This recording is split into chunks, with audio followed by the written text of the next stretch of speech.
Kita sudah menjelaskan dhamir huwa. Dhamir tersebut terdiri dari dua huruf. Huruf ha menunjukkan arti tanbih dan huruf waw menunjukkan arti al-ghaib. Huruf ha yang memiliki arti tanbih menunjukkan bahwa dia Allah Subhanahu wa Ta'ala zat yang kekal. Sedangkan huruf waw menunjukkan arti bahwa zat tersebut berbeda dengan segala sesuatu. Huwa menunjukkan arti kekal selamanya, zat yang gaib.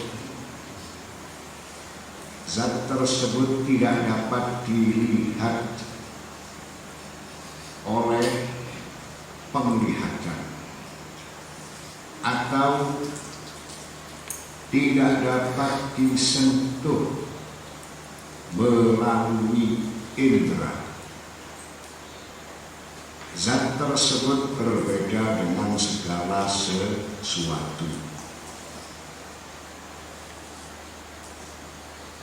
Karena Tuhan yang dapat dilihat, maka berarti telah dibatasi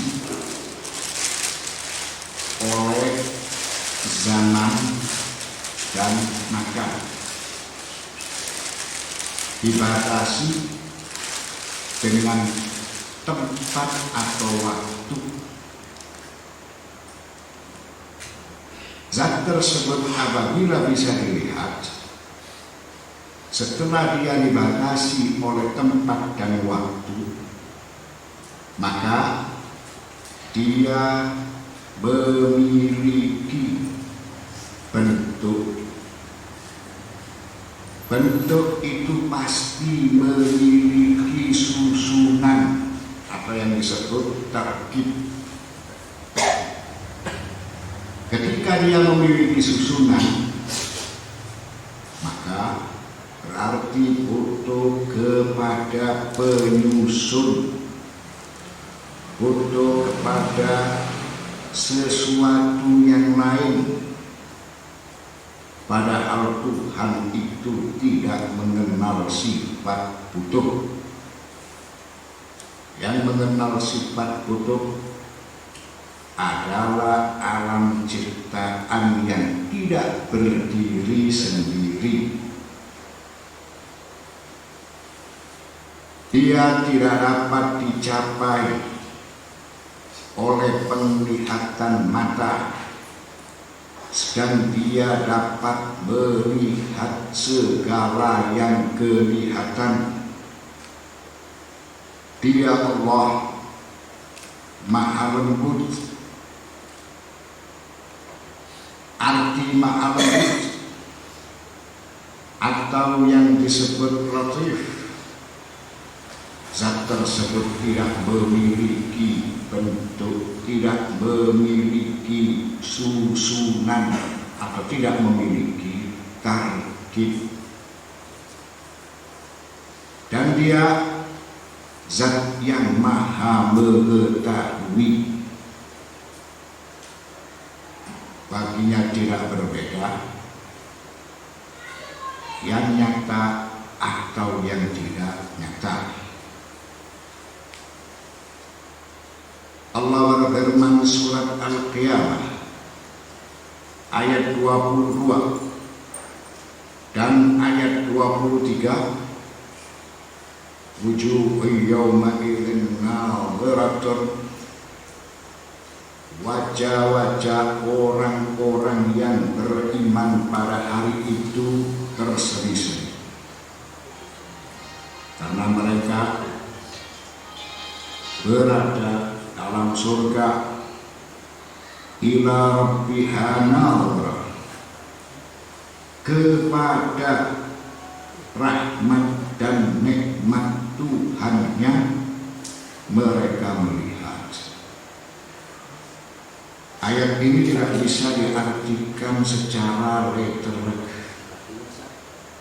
karena apabila diartikan secara literal maka berarti didapatkan pembatas, maka berarti orang-orang yang beriman kelak di dalam surga mereka melihat kepada bentuk Tuhannya. Ini merupakan suatu keterangan yang tidak bisa diterima.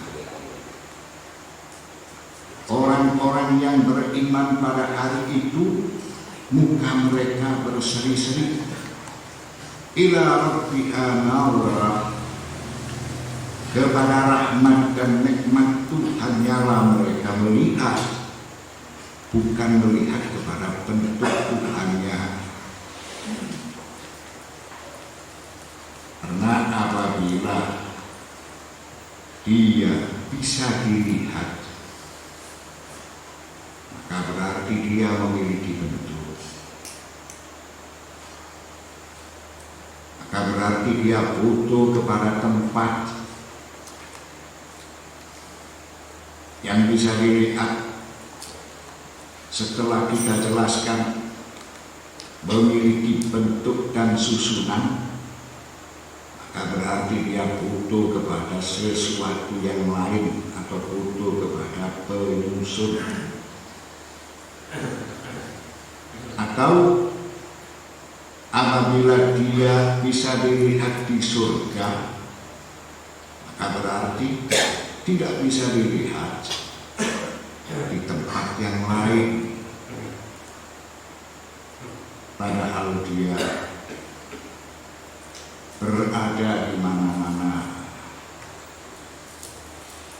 Di mana saja kamu menghadap, maka kamu menghadap ke wajah Allah.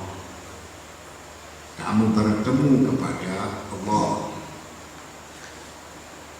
Oleh karena itu surat Al-Qiyamah ayat 22 dan ayat 23 tidak diartikan secara literal, akan tetapi ditakwilkan wujuhun yauma idzin nadhirah ila rabbiha nadhirah, wajah-wajah orang-orang beriman pada hari itu berseri-seri kepada rahmat dan nikmat Tuhannya lah mereka melihat, bukan melihat kepada bentuk Tuhannya. Huwa, dia memiliki arti esa, tunggal atau satu, berarti tidak memiliki susunan sehingga ada rongga, jarak dan jauh, dan susunan itu tidak berdiri sendiri. Kalau dia memiliki susunan, maka berarti dia tidak lagi esa, tunggal atau satu.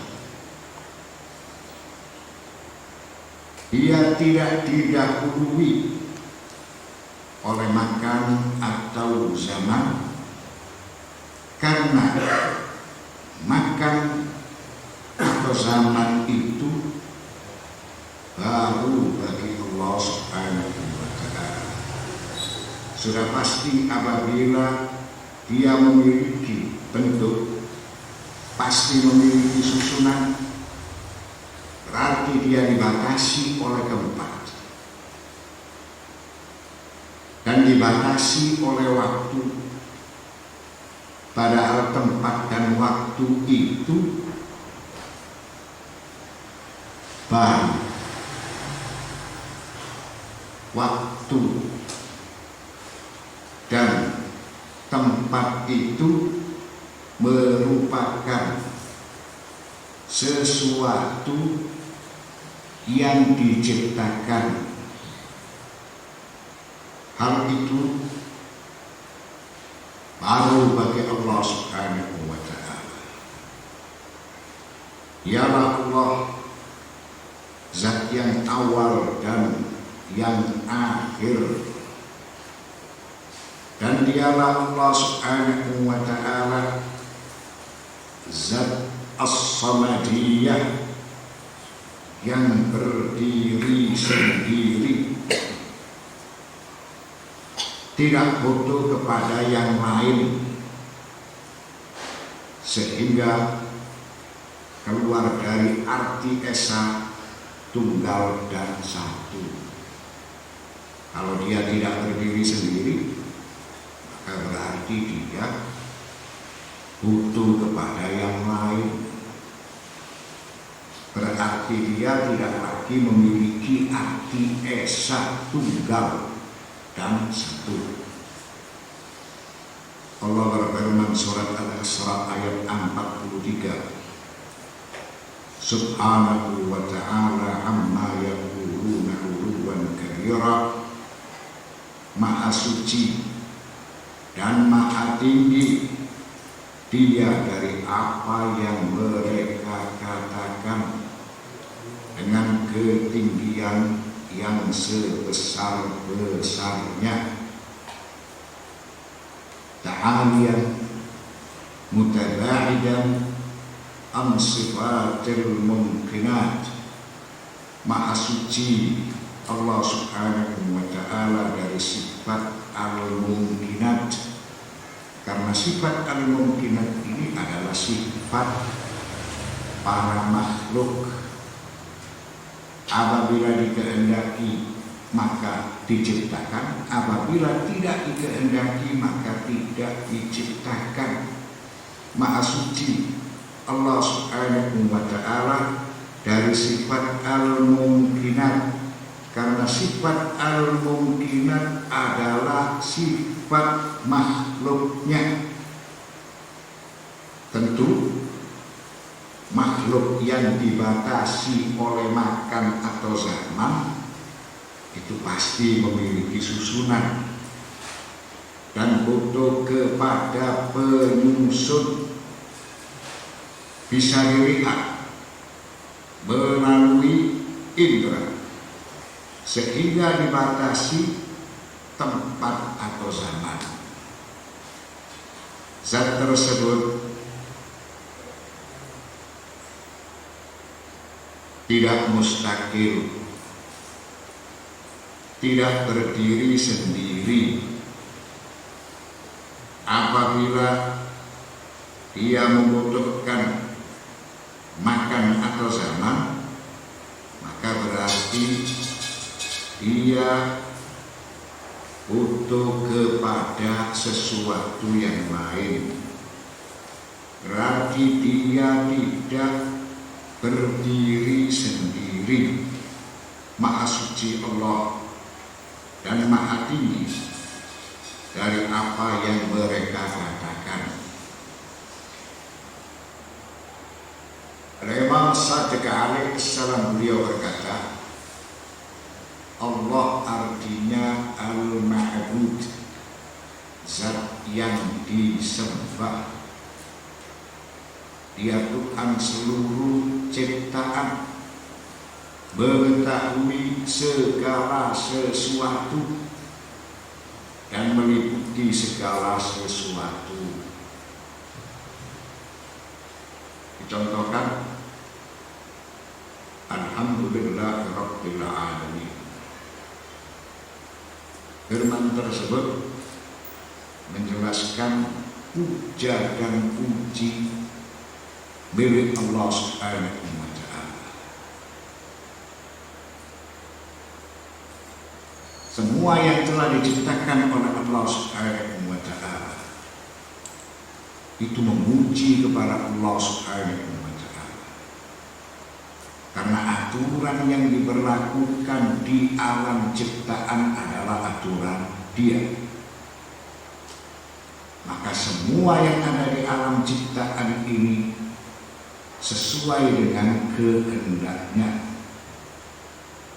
Rabbil Alamin. Rabbil Alamin memiliki arti pemilik alam ciptaan,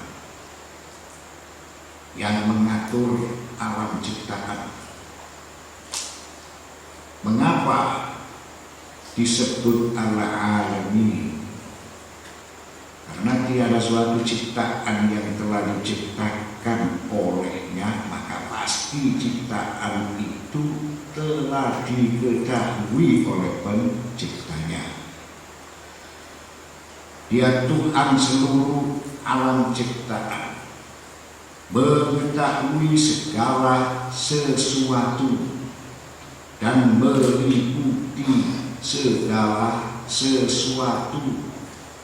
Semua bertakmid kepada Allah, dan Allah adalah zat yang mengatur alam ciptaan. Tiada ciptaan yang telah diciptakan olehnya, melainkan ciptaan itu diketahui oleh penciptanya. Allah terdiri dari 4 rukun, 4 huruf. Al-Alif, Al-Lam, Al-Lam, Al-Ha. 4 rukun tersebut merupakan salah satu penafsirannya adalah surat Al-Hadid ayat 3, wal awwal wal akhir wal zahir wal batin wa huwa bi kulli syai'in alim. Dialah yang kekal serta berbeda dengan segala sesuatu, zat yang awal dan yang akhir, yang zahir dan yang batin, dan Dia Maha mengetahui segala sesuatu. Al-awwal, al-akhir, al-zahir, al-batin. Keempat nama ini sebagai penafsiran dari 4 huruf atau 4 rukun lafzul jalalah Allah. Kemudian yang dimaksud dengan yang awal ialah yang telah ada sebelum segala sesuatu ada. Yang akhir ialah yang tetap. Yang akhir ialah yang tetap ada setelah segala sesuatu musnah. Yang zahir ialah yang nyata adanya karena banyak bukti-buktinya. Dan yang batin ialah yang tak dapat digambarkan hikmah zatnya oleh akal. Itu nama-nama yang tertera di dalam surat Al-Hadid ayat ketiga. Al-awwal ialah yang telah ada sebelum segala sesuatu ada. Al-akhir ialah yang tetap ada setelah segala sesuatu musnah. Allah dialah yang nyata adanya karena banyak bukti-buktinya. Al-batin dialah yang tak dapat digambarkan hikmah zatnya oleh akal. Dengan nama Allah maka segala sesuatu memiliki nama. Kemudian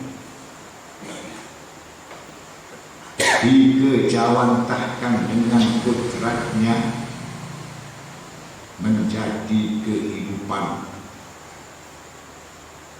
yang didelegasikan kepada Israfil. Kematian didelegasikan kepada Israel. Urusan rezeki didelegasikan kepada Mikail. Ilmu didelegasikan kepada Jibril. Maka itu semua tidak akan keluar dari 4 rukun yang sebagai penopang dari lafzul jalalah. Lafzul jalalah memiliki 4 rukun atau 4 huruf. 4 huruf tersebut dijelaskan dalam surat Al-Hadid ayat ketiga. Wal awwal wal akhir wal akhir wal batin. Dialah yang awal, dialah yang akhir, dialah yang nyata, dialah yang batin. Lalu memiliki manifestasi ke alam ciptaan yang telah diciptakan olehnya berupa kehidupan, kematian, rezeki, dan ilmu. Sebagaimana yang kita jelaskan, urusan kehidupan didelegasikan kepada Israfil, kematian didelegasikan kepada Israel, rezeki didelegasikan kepada Mikail, ilmu didelegasikan kepada Jibril. Maka semua unsur-unsur kehidupan atau keberadaan yang ada di alam ciptaan itu asal mulanya berupa cahaya-cahaya di alam al-kuliah yang tidak disentuh oleh alam materi, kemudian memiliki proses yang panjang, dirubah dengan kodratnya menjadi alam materi, yaitu berupa api atau titik tunggal yang memiliki ledakan besar sesuai keterangan surat Al-Anbiya ayat 31 bahwasanya sesungguhnya langit dan bumi itu keduanya dahulu adalah suatu yang padu, kemudian kami pisahkan antara keduanya. An-samawati wal arda kanata ratqan fafataqnahuma. Bahwasanya langit dan bumi itu keduanya adalah suatu yang padu, kemudian kami pisahkan antara keduanya. Terjadi suatu ledakan dahsyat sehingga menjadi bagian alam materi. Maka api adalah sumber kehidupan yang darinya akan menjadi semua karakter-karakternya berupa panas, dingin, lembab, dan kering, atau yang diistilahkan dengan bahasa modern, tidak akan lepas alam materi itu dari 4 susunan yang bernama oksigen, hidrogen, nitrogen, karbon. Itu semua selalu menyertai wujud atau keberadaan alam materi. Lalu unsur air adalah penyeimbang atau yang disebut sebagai stabilizer. Sesuai firman Allah dalam surat yang sama ayat 31, wa ja'alna minal ma'i kulla syai'in hayy, dan daripada air kami jadikan segala sesuatu yang hidup. Alhamdulillah,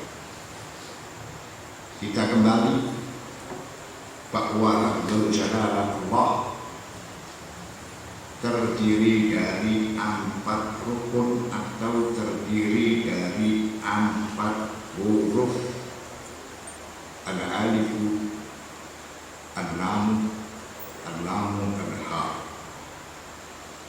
Allah adalah nama yang teragung, Rabbul Jalal, la ma'budu bihaqqin illallah. Tiada zat yang wajib disembah kecuali Allah. Lillah, dari 4 huruf menjadi 3 huruf. Salah satu hurufnya dirahasiakan, terdiri dari 3 huruf, lillah. Maka semua itu milik Allah. Puja dan puji milik Allah.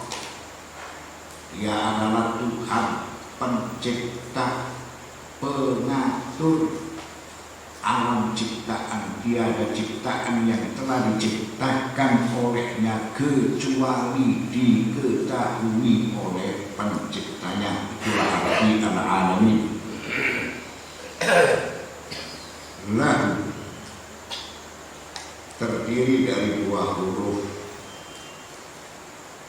2 huruf dirahasiakan, memiliki arti baginya. Sesuai keterangan surat Al-Hadid ayat kedua, lahu mulkus samawati wal ardi, baginya kepemilikan yang ada di langit dan yang ada di bumi, sehingga dia memperlakukan urusan di alam ciptaan, mencampuri urusan alam ciptaan, sehingga di alam ciptaan terjadi perubahan-perubahan. Perubahan-perubahan tersebut baru bagi alam ciptaan, akan tetapi tidak baru bagi Allah Subhanahu wa ta'ala. 3 huruf dirahasiakan, yang tersisa hanya hu. Artinya dia. Hu sebagai kata ganti. Dialah zat yang esa, zat yang kekal, tiada segala sesuatu serupa dengan zat tersebut. Hu memiliki arti seperti yang kita jelaskan. Dia itu ada, dia itu kekal, selain dari dia tidak ada yang kekal. kullu man 'alaiha fan wa yabqa wajhu rabbika dzul jalali wal ikram. Allah berasal dari kata ilah. Ilah mempunyai arti kembali kepadanya, mempunyai arti kembali kepada Allah Subhanahu wa Ta'ala. Tiada perlindungan kecuali perlindungan Allah Subhanahu wa Ta'ala. Ilah memiliki arti dialah zat yang tidak dapat diketahui oleh indera semua makhluk. Ilah ialah kekuatan tunggal yang mutlak. Dialah zat yang wajib disembah. Dialah Tuhan seluruh alam ciptaan.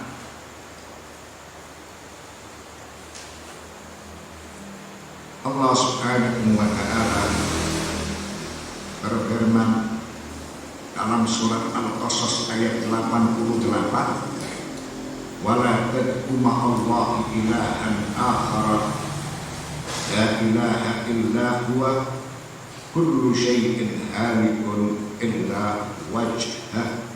Janganlah kamu sembah di samping menyembah Allah Tuhan apapun yang lain, menisbatkan sebab-sebab yang lain atau kekuatan-kekuatan yang lain kepada Allah Subhanahu wa Ta'ala. Sebab atau dugaan itu diyakini bisa menyelesaikan masalah dia atau berpengaruh kepada dirinya. Inilah merupakan suatu larangan. Janganlah kamu sembah di samping menyembah Allah Tuhan apapun yang lain. Tidak boleh menyekutukan Allah Subhanahu wa Ta'ala karena menisbatkan kekuatan selain dari kekuatan Allah. Tidak ada Tuhan yang berhak disembah melainkan Dia, karena Allah Subhanahu wa Ta'ala adalah Al-Ma'bud, zat yang wajib disembah.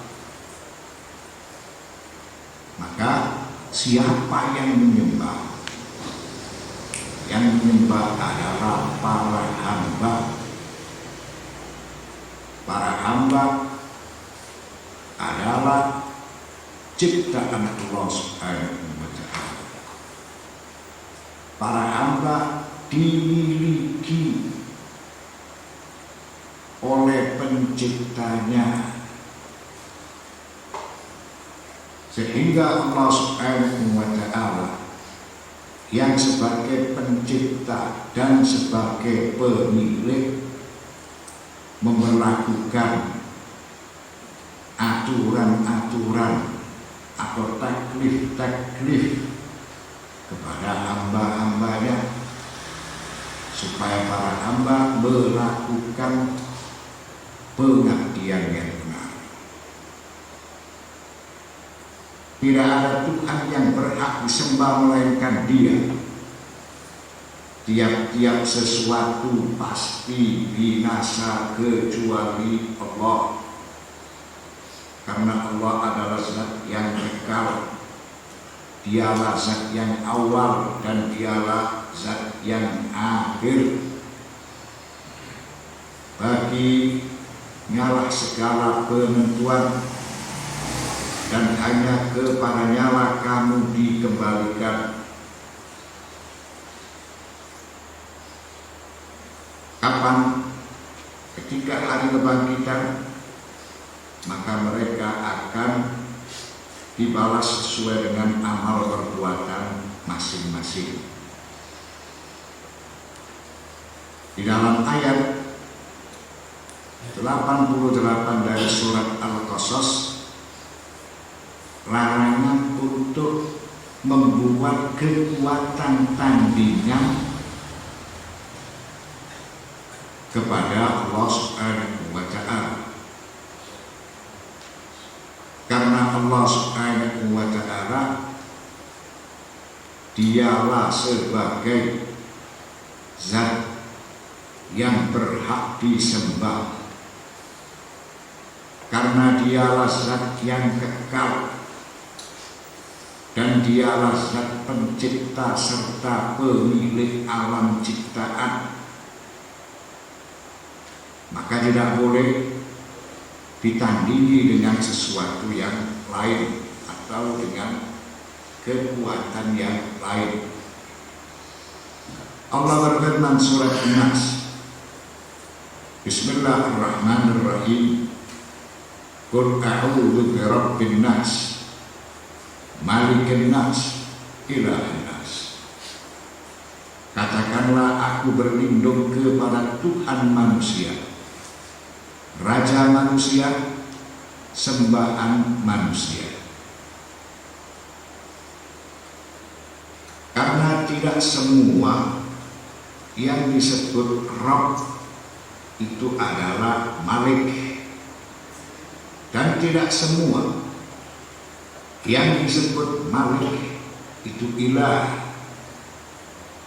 Ketiga nama Rabb, Malik, dan Ilah dalam surat An-Nas menunjukkan bahwa Dia zat yang sempurna atas kekuasaannya. Begitu juga zat tersebut kuasa mengembalikan atau membangkitkan di hari kemudian. Rabbun Nas, Tuhan manusia atau yang mengatur manusia. Seakan ini berhubungan dengan alam materi, berhubungan dengan raga manusia atau perangkat tubuh manusia. Dialah yang mengatur alam keberadaan atau alam kebendaan, meliputi perangkat tubuh yang ada di dalam tubuh manusia. Karena perangkat tubuh tersebut yang terdiri dari miliaran sel memiliki keteraturan, tidak pernah berbuat kesalahan. Sel-sel tersebut meninggalkan pesan dalam tubuh melalui darah, karena darah yang memberi suplai makanan kepada sel-sel tersebut, kemudian disimpan ke dalam dada. Sesuai firman Allah Subhanahu wa Ta'ala, Innallaha alimun bidzatis sudur. Sesungguhnya Allah mengetahui segala isi hati atau yang tersimpan dalam dada. Ayat tersebut selalu terulang dalam surat Ali Imran ayat 119 dan ayat 154. Dalam surat Al-Maidah ayat 7 serta dalam surat Al-Anfal ayat 43 yang menjelaskan sesungguhnya Allah mengetahui segala isi hati atau yang tersimpan dalam dada. Mengapa? Karena Rabbun Nas itu berhubungan dengan alam materi, berhubungan manusia berhubungan dengan perangkat tubuh manusia. Dialah yang mengatur alam kebendaan dengan miliaran sel yang bekerja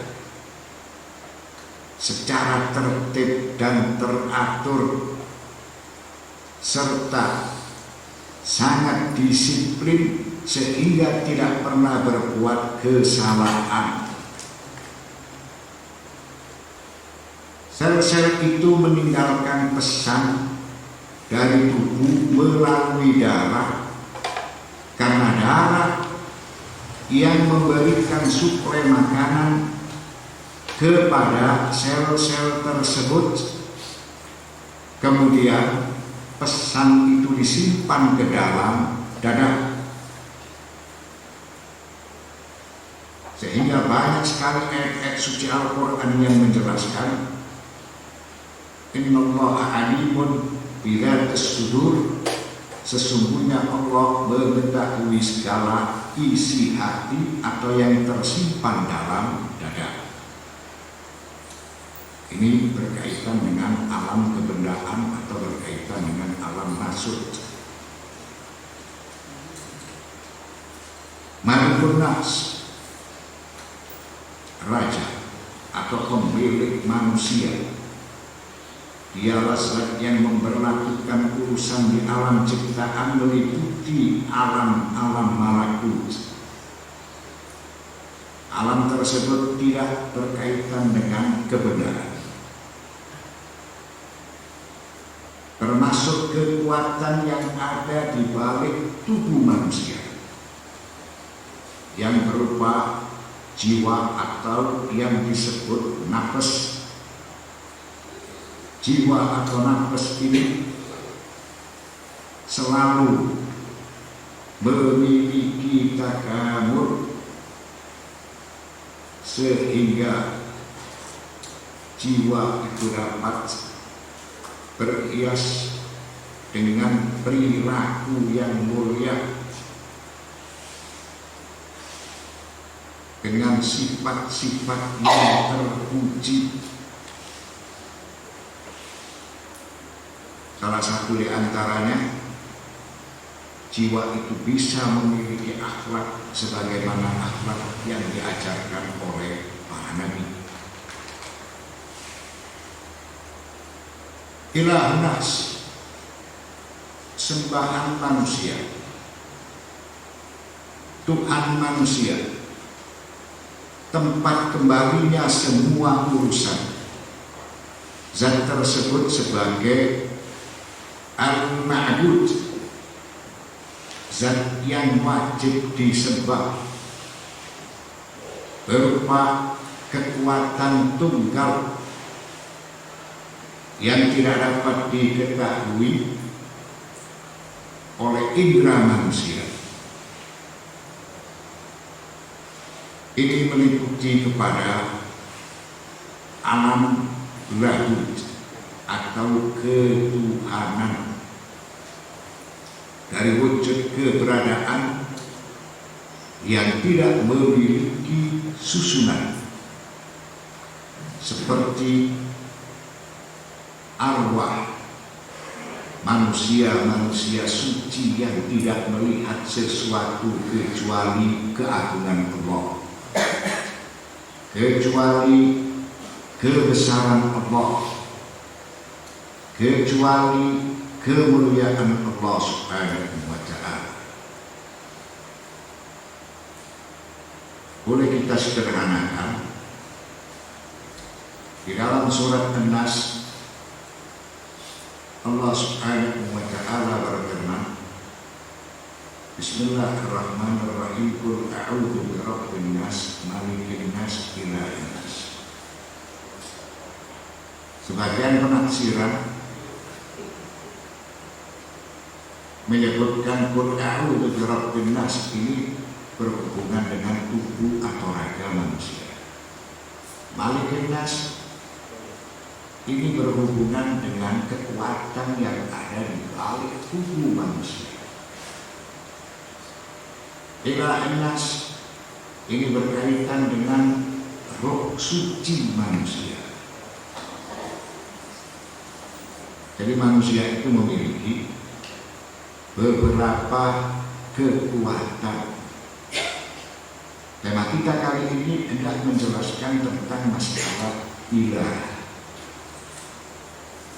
Ilah itu sebagai puncak tempat kembalinya semua urusan. Ilah tidak akan bisa disentuh oleh indera. Ilah ini mengikuti kepada alam ketuhanan, yang mana pada alam tersebut itu terbatas kepada arwah suci yang bisa melihat keagungan Dia, kebesaran Dia, serta kemuliaan Dia.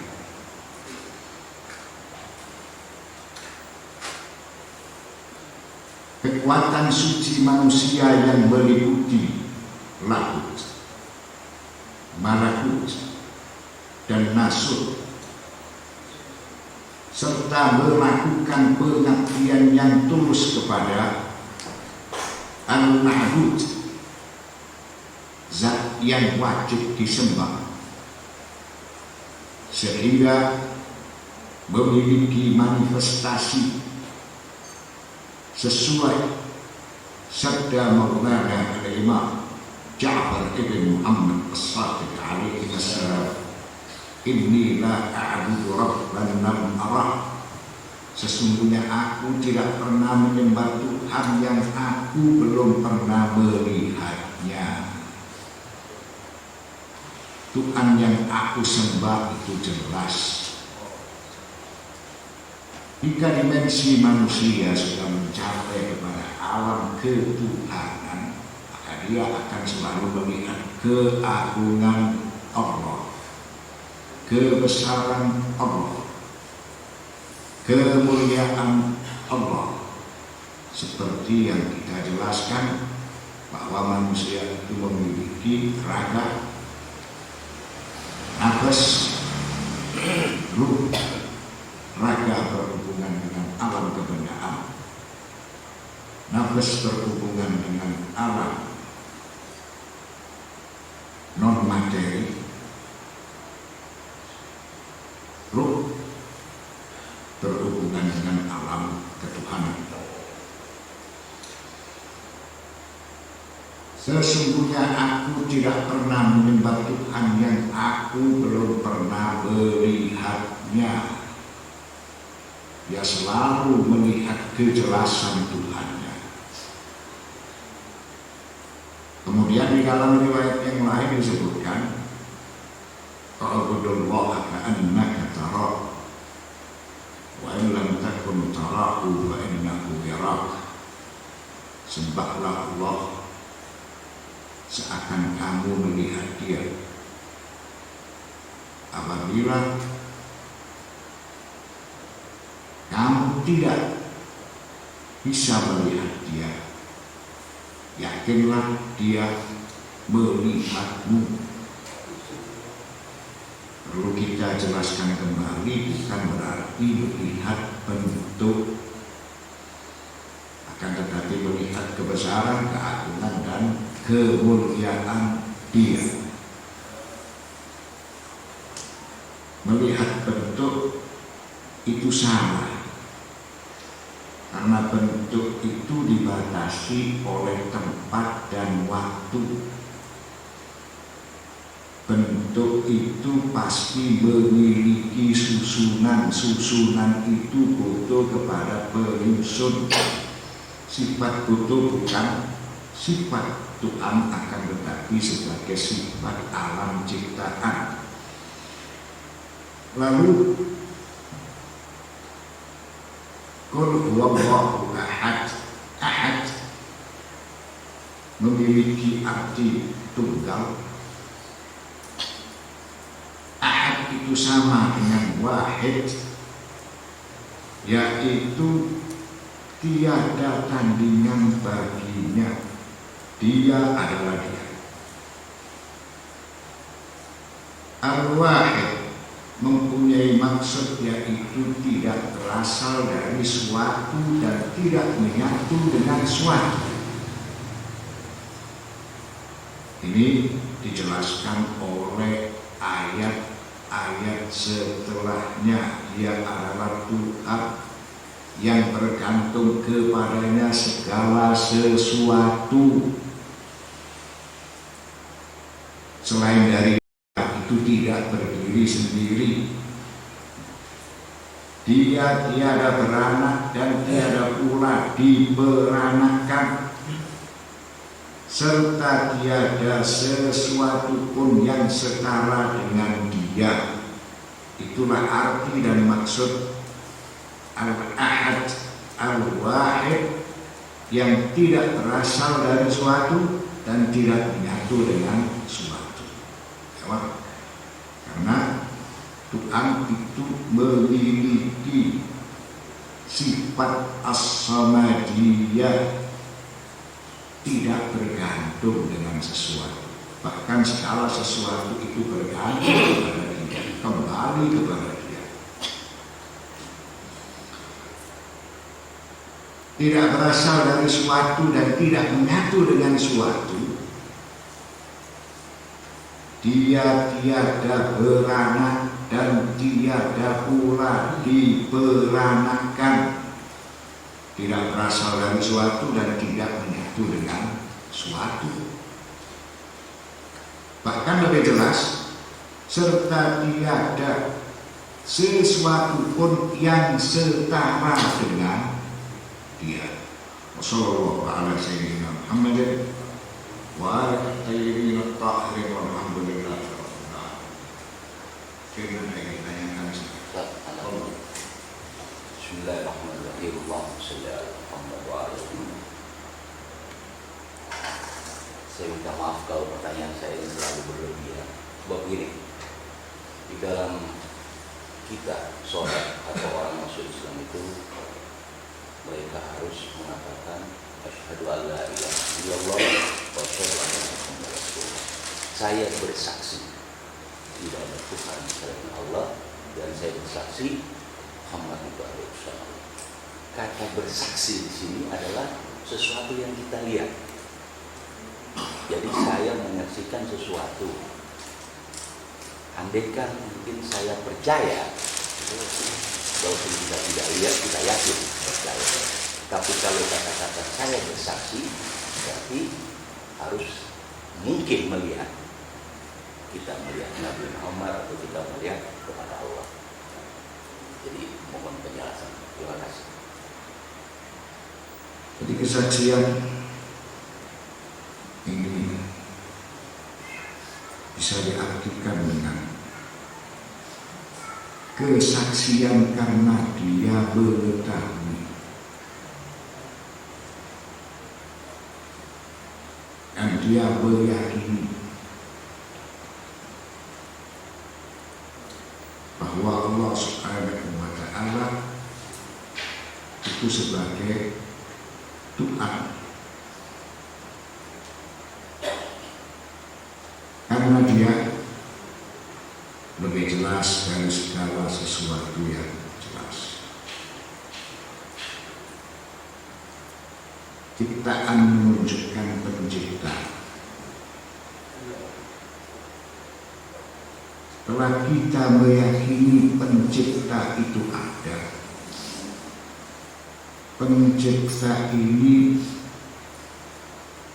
wajibul wujud, zat yang selalu ada, wajib atas keberadaannya. Zat tersebut dia menciptakan atau tidak menciptakan, dia selalu ada. Selain dari dia, maka disebut sebagai mungkinul wujud. Apabila dikehendaki, maka diciptakan. Apabila tidak dikehendaki, maka tidak diciptakan. Dan dia yakin pencipta itu sebagai sebab atas keberadaan alam ciptaan yang disebut sebagai akibat. Maka sebab itu lebih jelas ketimbang akibat. Pada saat Anda bersaksi asyhadu, ini sebagai manifestasi dari fitrah yang mengakui bahwa tiada yang berhak disembah kecuali Allah. Fitrah itu pasti mengenal kepada penciptanya.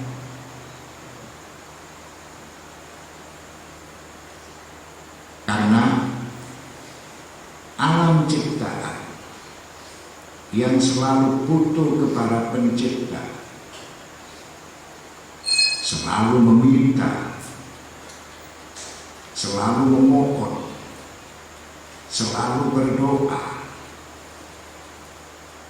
meminta, memohon, berdoa dengan lisanul fitrah. Sehingga lisanul fitrah ini dijadikan sebagai tolok ukur. Maka pasti ciptaan itu butuh kepada pencipta. Ciptaan itu bersaksi bahwa yang berhak disembah adalah Tuhan, adalah pencipta, adalah Allah Subhanahu wa Ta'ala. Dia Allah itu pencipta karena dia memiliki sifat-sifat yang sempurna secara mutlak. Kalau dia bukan pencipta, maka berarti dia bukan Tuhan.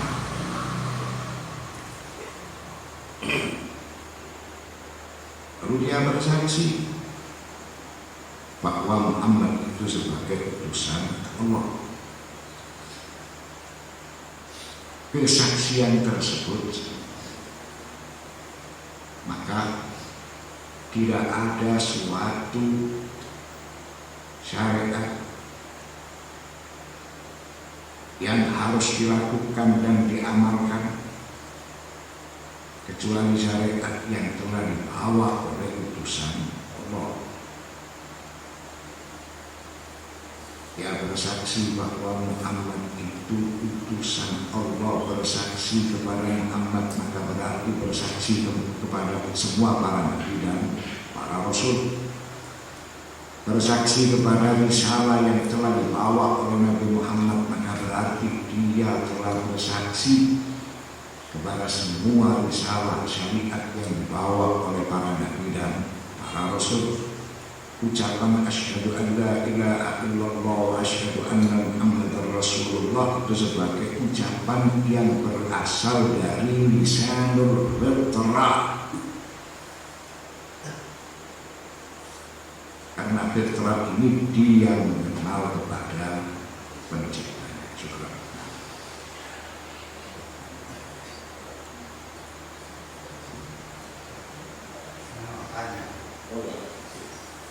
Saya ini punya pendapat itu sesat atau tidak. Kalau dulu saya itu merasa anak-anak mungkin percaya Allah itu begini. Ini setelah saya mengenal dan programnya dan saya belajar mencintai dan melaksanakan. Sekarang tentang Allah itu bodoh apa bagaimana adil Allah tidak tahu, Rahmannya Allah bagaimana adilnya tidak.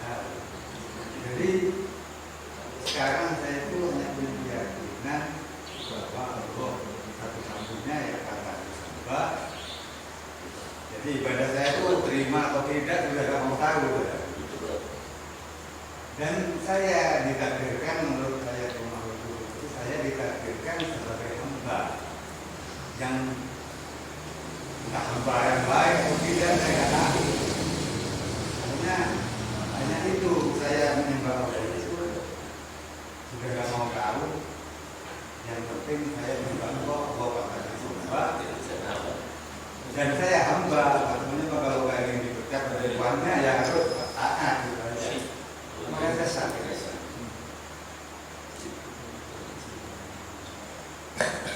Yang pertama, meyakini bahwa Allah Subhanahu wa Ta'ala adalah Al-Ma'bud, zat yang wajib disembah. Tentu cara untuk melakukan sesembahan yang benar itu harus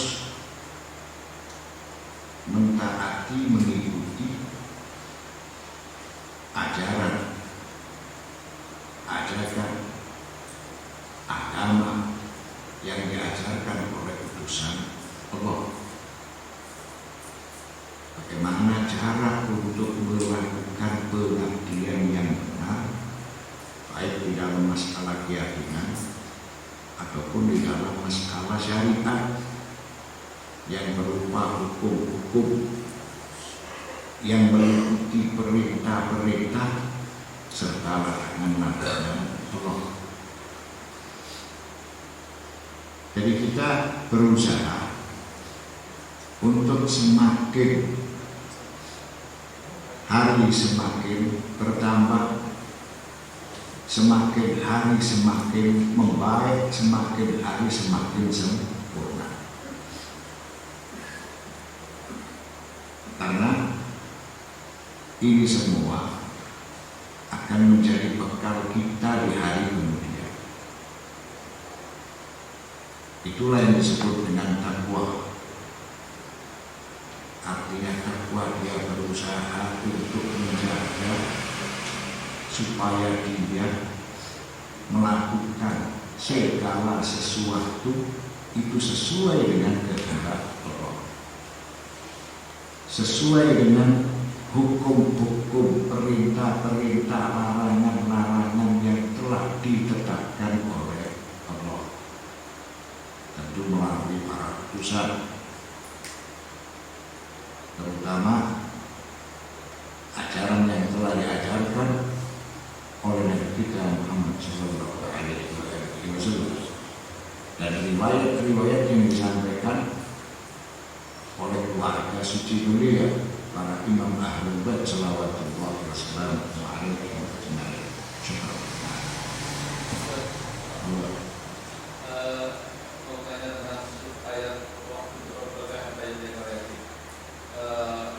Tafsir dari waktu ini maksudnya penyembahan seperti apa dan apa yang saya yakini ini gambarnya seperti apa? Wa'bud rabbaka hatta ya'tiyakal yaqin. Sembahlah Tuhanmu sehingga kematian itu datang kepada dirimu. Tentu melakukan al-ubudiyah yang benar seperti yang kita jelaskan itu harus sesuai dengan kehendak Allah, sesuai dengan ketentuan yang telah ditentukan oleh Allah.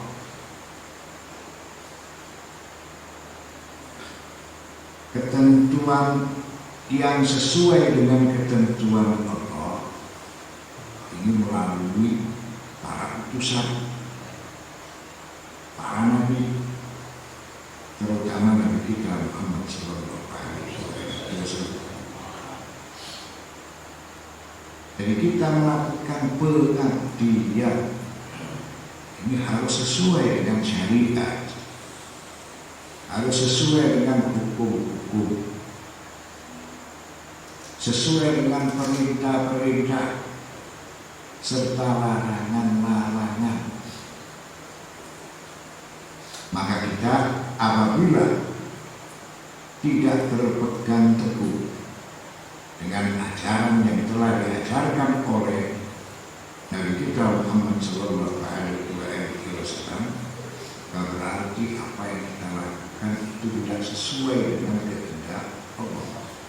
Wa'bud rabbaka, sembahlah Tuhanmu di dalam masalah keyakinan, di dalam masalah syariat, di dalam masalah perilaku.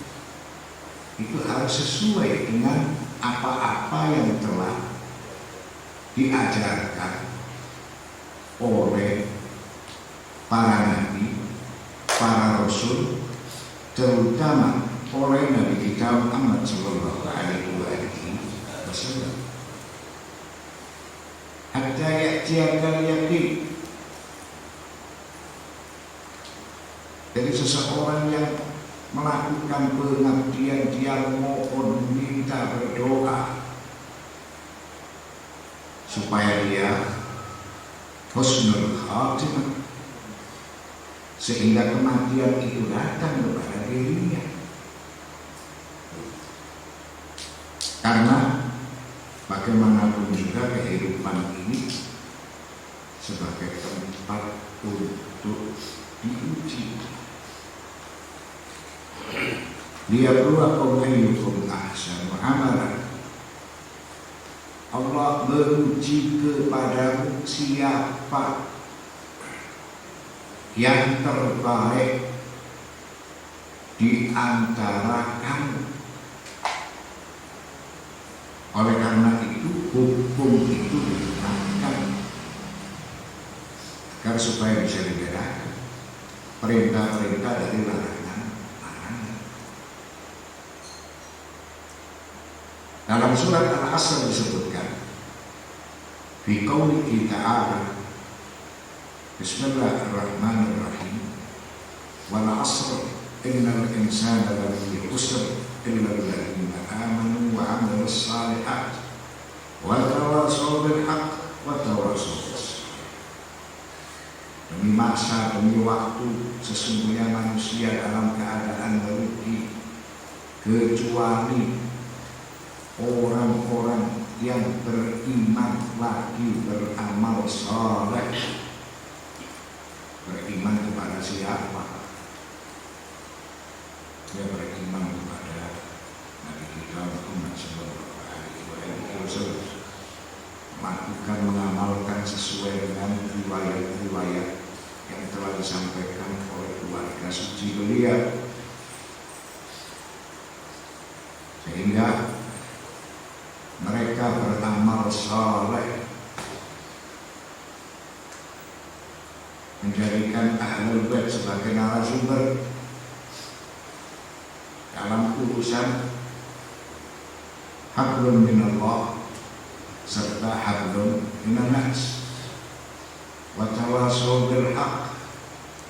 Mereka menasehati untuk berpegang teguh dengan kebenaran.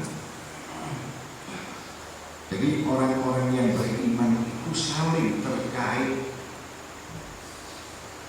Begitu juga mereka menasehati supaya menetapi kesabaran.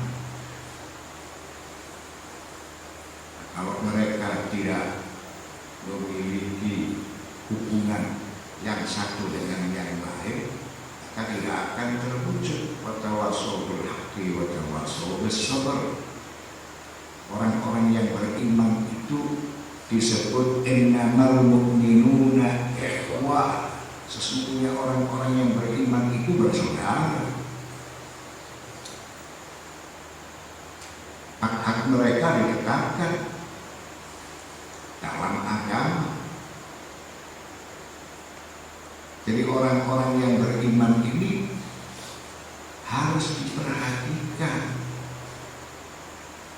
sehingga mereka pada saat itu tidak dalam kondisi keadaan terpuruk, sehingga mereka bisa menyembah kepada Tuhannya, sehingga kematian itu datang kepada dirinya. Syukur.